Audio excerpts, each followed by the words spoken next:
भाई जो गुरु बचन पे डट गे, कट गे फंद 84 के। कबीर यद्यपि उत्तम कर्म करी रह रहित अभिमान, कि भगत ने केवल श्रेष्ठ कर्म करने चाहिए। अपने गुरुदेव भगवान की आज्ञा में रहकर उनके बताए अनुसार ही धार्मिक जो कर्म है वो करने चाहिए। रह रहित अभिमान और घमंड से दूर रहना चाहिए, मान बड़ाई अहंकार से दूर रहना चाहिए। साधु देख सिर नावते करते आदरमान, और भगत को देखते ही सिर झुक जाना चाहिए। सतसाई भगत जी कहते हैं वो भगत सफल होगा। और यहां भक्तों को जा जाके लठों से मार रहे हैं, सात संगतियों में भक्तों पे मुकदमा करवा रहे हैं, भक्तों को जेल करवा रहे हैं। तो बताइए इनके साथ में क्या बीतेगी आने वाले समय में। भावार्थ, अभिमान त्याग कर श्रेष्ठ कर्म करने चाहिए। अब भैया अभिमान तो कूट कूट के भर दिया काल ने संगत में, वर्तमान में गुरुदेव की गैर हाजिरी में। अभिमान कहां से त्यागेंगे और श्रेष्ठ कर्म कहां से करेंगे। ये तो घटिया कर्मों में लग गए। राजनेताओं की रैलियों में धक्के खाना श्रेष्ठ कर्म नहीं है भक्ति मार्ग में।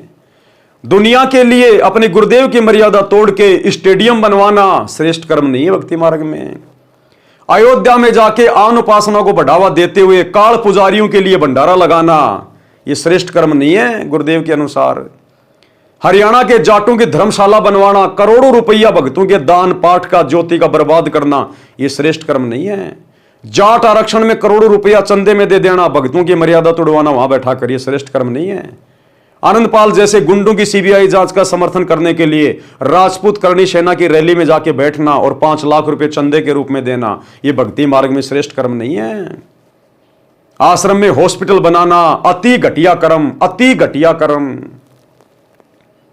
तो भाई और बहनों, परमात्मा का विधान क्या कह रहा है, गुरुदेव का संविधान क्या कह रहा है और भगत समाज किस दिशा में जा रहा है, इसी बात की परीक्षा लेने के लिए, अपने सिर से नकली भक्तों का बोझ उतारने के लिए परमात्मा ये लीला कर रहे हैं। इसार जेल में बैठने की किसी ने बांध नहीं रखा है, वो अबंध परमात्मा है।